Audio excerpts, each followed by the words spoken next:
We've all been told the Earth is big. Bigger than any of us could possibly imagine. But I mean, what is the actual size of the Earth, or circumference? Obviously, there must be a more practical way of measuring it without taking a tape measurer and measuring the whole world. In fact, there is a way, and that is what we will be discussing today.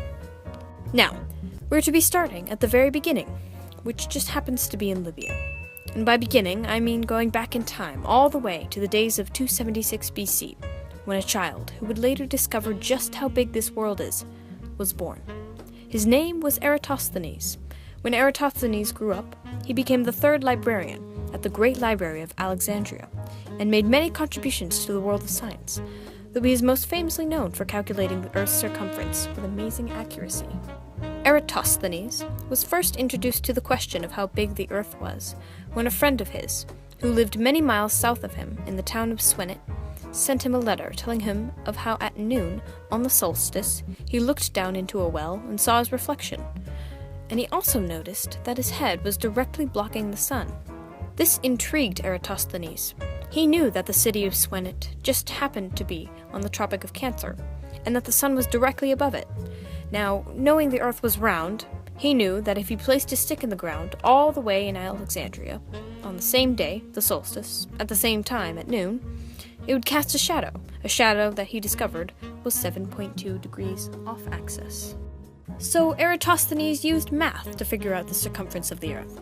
Yes, this was his brilliant discovery.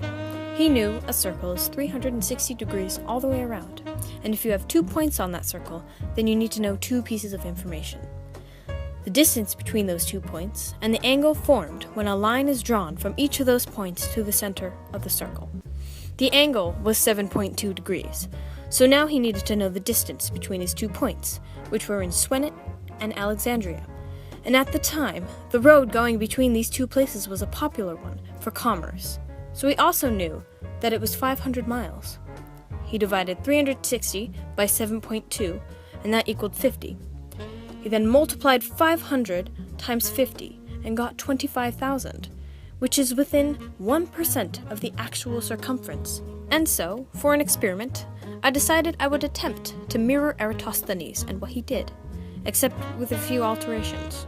I hypothesized that I could measure the circumference of the Earth myself and be within 10% of the actual circumference.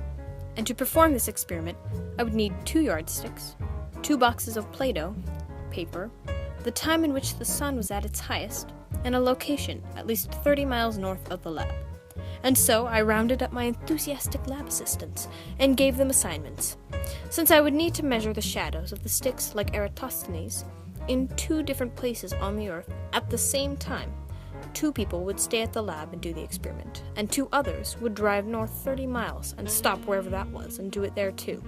So naturally, we found ourselves behind a Home Depot parking lot in Windsor. We began setting up our experiment. First, we placed the yardstick upright on the ground and used the Play-Doh to hold it up and make it stay.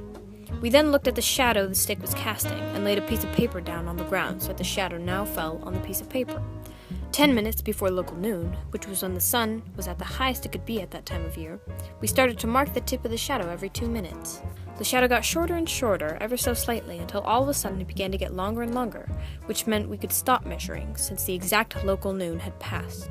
We picked the shortest marking out of all of them and used it in our calculations.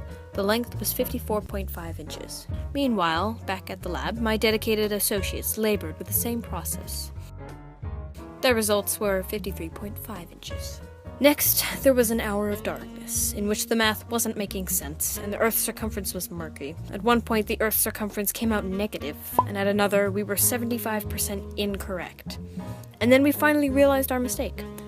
We hadn't converted our measurements out of inches and into centimeters yet. So here's what we figured out.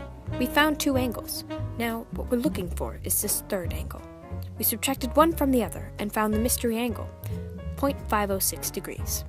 Next, we found the second piece of information needed, the north-south distance between the 2 locations, Windsor and the lab. The distance was 71.56 kilometers. We then followed in Eratosthenes' steps and divided 360 by the mystery angle 0.506, getting 711.46, and multiplying that by the distance, 71.56 kilometers. And our circumference of the Earth turned out to be 50,902 kilometers. The actual circumference, measured by the scientists of today, is 40,075 kilometers. So we were about 27% inaccurate. In conclusion, my hypothesis was wrong. Turns out I could not measure the Earth's circumference within 10%, but the world is a big place, and we are only a small part of it. Even we can make a difference, though. Just look at Eratosthenes. He truly is an inspiration to all, even to this day.